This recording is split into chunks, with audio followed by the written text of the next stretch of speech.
আসসালামু আলাইকুম dear viewers, আজকের ভিডিওতে আমি আপনাদের এরকম একটি নর্মাল স্ক্রিনশট থেকে 4K আলট্রায় কনভার্ট করে দেখাবো।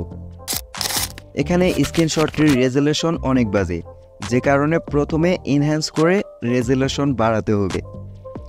এর জন্য প্রথমে ক্রোম ব্রাউজার ওপেন করবেন, দেন এখানে সার্চ করবেন Krea.ai লিখে। প্রথমে যে ওয়েবসাইটটি দেখতে পাচ্ছেন Krea.ai, এই ওয়েবসাইটে প্রবেশ করবেন।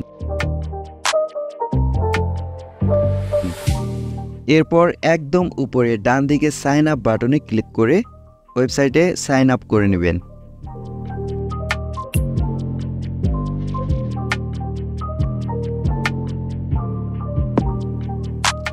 সাইন আপ করা হয়ে গেলে নিচের দ্বিতীয় অপশনে দেখতে পাচ্ছেন আপ স্কেল অ্যান্ড এনহ্যান্স, এখানে ক্লিক করবেন।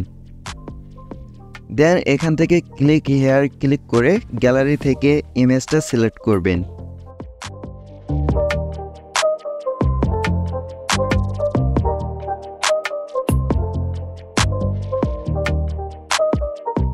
এরপর 2 নম্বর অপশনে প্রম্পট লেখা রয়েছে, যেখানে এআই নিজে থেকে কিছু প্রম্পট লিখেছে।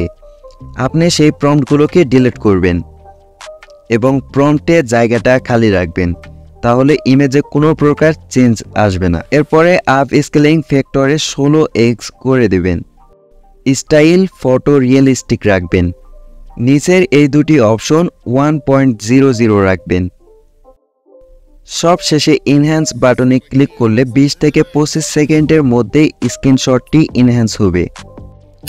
তবে মাঝে মধ্যে অনেক বেশি সময় লাগতে পারে, সে সময়টা আপনি আপনার ফোনের অন্যান্য কাজগুলো করতে পারেন ক্রোম ব্রাউজার অফ করে। এনহ্যান্স করা হয়ে গেলে উপরের এই ডাউনলোড অপশন থেকে ইমেজটাকে ডাউনলোড করে নেবেন। এরপর কালার অ্যাডজাস্ট এবং টেক্সচার অ্যাড করার জন্য পিক্সআর্ট অ্যাপটি ওপেন করবেন।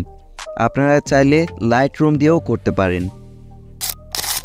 পিক্সআর্ট অ্যাপটি ওপেন করে এখান থেকে একটি ব্ল্যাঙ্ক নেবেন। এরপর টুলস অপশনে ক্লিক করবেন। দেন এখান থেকে ক্রপ করে ইউটিউব সাইজ করে নেবেন। নিচের অপশনগুলো থেকে অ্যাড ফটো অপশনে ক্লিক করবেন। এরপর এনহ্যান্স করা ইমেজটা সিলেক্ট করবেন।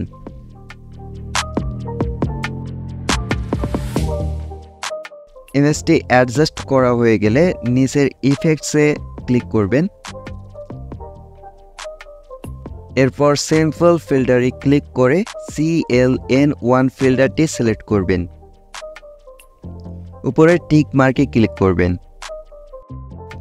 আবারও ইফেক্ট অপশনে আসবেন। এরপর FX অপশনে ক্লিক করে সারফেস যে টেক্সচারটি দেখতে পাচ্ছেন এটা সিলেক্ট করবেন। এবার নিচের অপশনগুলো থেকে অ্যাডজাস্ট অপশনে আসবেন। এরপর এখান থেকে নিজের মতো করে কালার অ্যাডজাস্ট করবেন।